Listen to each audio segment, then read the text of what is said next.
Hi hello' নমস্কাৰ নতুন এটা ভিডিঅ'ৰ সৈতে শ্ৰীজললৈ আপোনালোক সকলোকে জনাইছোঁ স্বাগতম।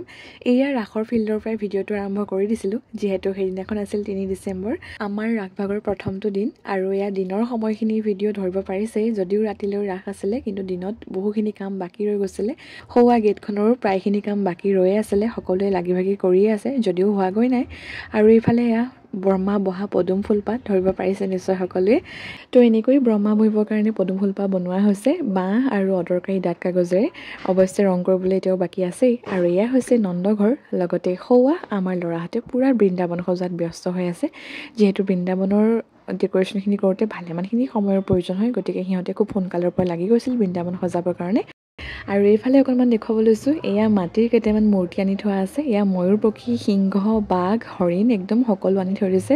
বৃন্দাবনৰ কাৰণে আনিছে। এয়া অৱশ্যে সন্ধিয়ালৈ বৃন্দাবনৰ মাজত থোৱা হ'ব, সেইকাৰণে এতিয়া ইয়াতে আনি থৈ দিছে এনেকৈ। আৰু এইফালে চাওক, এয়া পৰ্বতত ৰং কৰি আছে। আৰু কমটি সৌভাগ্যনে মই পৰ্বতৰ কাষেদি আহিব পাৰিছোঁ, মানে পৰ্বতৰ তলেদি আহিব পাৰিছোঁ। হিমালয় পৰ্বত নহয় অৱশ্যে, তথাপিও আৰু পৰ্বতৰ মাজেদি এনেকৈ অহা যোৱা চলি আছে মোৰ।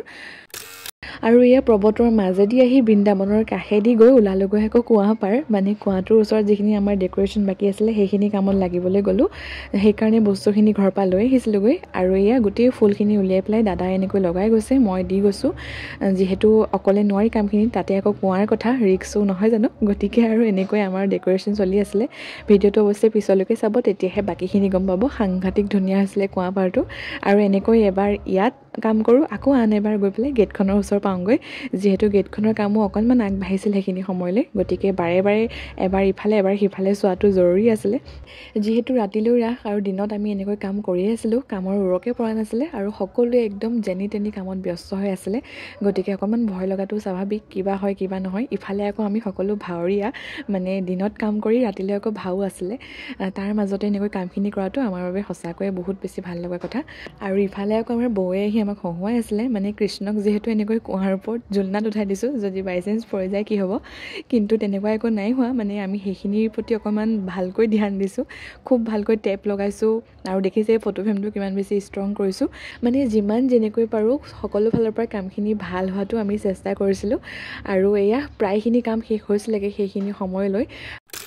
আৰু এই কামখিনি কৰাৰ আঁৰৰ উদ্দেশ্য আছিলে যাতে কুঁৱাটো প্ৰটেকশ্যনত থাকে। যদিও কুঁৱাটোত পানী নাই, শুকান কুঁৱা, কিন্তু বহুখিনি দ আছিলে তাতে ৰাসৰ সময়, গতিকে কোনো যাতে বেয়া একো নহওক সেইবুলি আমি কুঁৱাটোক প্ৰটেকশ্যন দিলোঁ এনেকৈ। আৰু শেষত একেবাৰে কামখিনি হোৱাৰ পিছত মায়ে চাৰিওফালে কুঁৱাটো সাৰি পচি দিলে, যিহেতু সন্ধিয়ালৈ আৰু অকণমান কিবা কৰিবলৈ আছে আমাৰ। আৰু এয়া ছাইডত ফটো ফ্ৰেমটো ধৰিব পাৰিছে, আগৰটো ভিডিঅ'ত দেখুৱাইছিলোঁ কেনেকৈ ফটো ফ্ৰেমটো ৰখাবৰ কাৰণে অকণমান কৌশল প্ৰয়োগ কৰিছিলোঁ। যিহেতু ফটো ফ্ৰেমটোৰ পিছফালে একো নাছিলে ষ্টেণ্ড, গতিকে মই তেনেকৈ কৌশল লগাই পেলাই কামখিনি কৰিছিলোঁ। আৰু এয়া গেটখন একদম সম্পূৰ্ণ হওঁ হওঁ অৱস্থা, কিন্তু নহয়হে নহয়। আৰু তাৰপিছত এয়া মই ঘৰলৈ লৰালৰিকৈ আহিলোঁ। যিখিনি মোৰ হাতত কাম আছিলে গেটৰ, সেই কামখিনিৰ কাৰণে এয়া লৰালৰিকৈ ঘৰৰ পৰা লৈ গ'লোঁ যা যোগাৰখিনি। আৰু এয়া যাওঁতে সকলোকে এবাৰ দেখুৱাই নিব লগা হৈছে, কিনো নিছোঁ বুলি ইমানকৈ হাতত লৈ পেলাই। তো সৌৱা আমাৰ দাদা আৰু ভাইটিহঁত উভতি আহি আছিলে ঘৰলৈ, কিন্তু মাজত ধৰি সিহঁতক আকৌ উভতাই লৈ গ'লোঁ। যিহেতু মোৰ হাতত যিখিনি কাম আছিলে সেইখিনি মই অকলেই ওপৰত কৰিব নোৱাৰিম, সেইকাৰণে সিহঁতক লৈ আহিলোঁ। আৰু এয়া আমাৰ আইসকলেও খুব বেছি ব্যস্ত হৈ ইটো সিটো কাম ডিছকাছ কৰি আছিলে। আৰু এয়া ধৰিব পাৰিছেনে এতিয়া, ৰাস্তাৰ মাজতে চকী টেবুল লৈ একদম ওপৰত উঠি গৈছোঁ, গেটৰ কাম সোনকালে শেষ কৰিব লাগে বুলি। তো যিখিনি আখৰ মই কাটি কুটি পেলাই অকণমান চিজিল কৰি লৈছিলোঁ, সেইখিনি আঠাৰ সহায়ত ওপৰত লগোৱা হৈছে। তো এইখিনিতে আপোনালোকৰ মনলৈ প্ৰশ্ন আহিব পাৰে, বা আন কোনোবাই ক'বও পাৰে যে ইমান কষ্ট কৰি থকাতকৈ দোকানৰ পৰা আখৰখিনি অনা হয় ভাল আছিল, বা প্ৰিণ্ট আউট কৰা হ'লেও হ'ল হয় বুলি। আচলতে আমি যিমান পাৰোঁ এই কামখিনিত হাতৰ বিদ্যাক প্ৰথম প্ৰাধান্য দিছোঁ। সেইকাৰণে 100% নহ'লেও অন্ততঃ 50%ত আমি সফল হৈছোঁ বুলি ভাবিছোঁ। যিহেতু যিকোনো বস্তু দোকানত আজিকালি বিচাৰিলেই পোৱা যায়, কিন্তু হাতৰ বিদ্যা এনেকৈ ইমান কম সময়তে বা ইমান নিখুঁতভাৱে পোৱাটো একেবাৰে অসম্ভৱ কথা নহয় জানো। সেইকাৰণে আচলতে এইবাৰ ৰাসত এয়া প্ৰথম প্ৰচেষ্টা আছিলে আমাৰ হাতৰ বিদ্যাক প্ৰথম প্ৰাধান্য দিয়া। তো লৰালৰিকৈ কামখিনি সামৰি ঘৰলৈ উভতিছিলোঁহে। পিছ মুহূৰ্ততে গা পা ধুই আকৌ ফিল্ডলৈ আহিবলৈ হৈছিলে, যিহেতু সন্ধিয়া হৈ গৈছিলে। আৰু ফিল্ড আহি পাই দেখিলোঁ মায়ে ধুনীয়াকৈ কুঁৱা পাৰটো সাৰি মচি একদম পানী দুনি ছটিয়াই এয়া পৰিষ্কাৰ কৰি দিছিলে। আৰু ময়ো ধুনীয়াকৈ বন্তি এগছ ঘৰৰ পৰা আনি এনেকৈ জ্বলাই দিছিলোঁ। সকলোৰে হৈ প্ৰাৰ্থনা কৰিছিলোঁ ৰাসভাগ যাতে সুকলমে পাৰ হৈ যায়, সকলোৰে হৈ আৰু সকলো প্ৰাৰ্থনা কৰিছিলোঁ।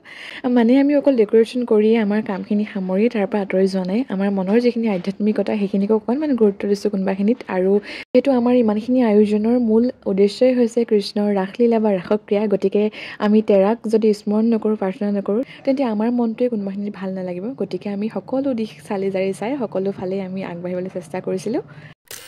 আৰু এই যে দেখিছে কৃষ্ণ বহি থকা যিখন জোলনা, সেইখন বনোৱা হৈছে এই প্লাষ্টিকৰ ঢাকোনখনেৰে। আৰু এই ঢাকোনখন হৈছে আমাৰ ঘৰৰ অদৰকাৰী এখন ঢাকোন। পিছে পৰে দেখুৱাম কিহৰ হয় ঢাকোনখন।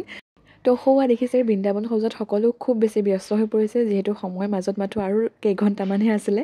আৰু ময়ো এই লৰালৰিকৈ যাব ওলাইছিলোঁ ঘৰলৈ, যিহেতু ৰাতিলৈ ভাও আছিলে সেইখিনি সময়ত। আৰু দেখিছোঁ মানুহৰো লাহে লাহে ভিৰ বাঢ়িছে। তো লৰালৰিকৈ ঘৰলৈ উভতিছিলোঁ ইফালৰ পৰা সিফাল কৰি। তো বাকীখিনি ভিডিঅ'লৈ খুব সোনকালে আহি আছোঁ আপোনালোকৰ মাজলৈ। আজিৰ ভিডিঅ'টো চাই কেনে পালে কমেণ্ট এটা কৰি জনাবলৈ নাপাহৰিব।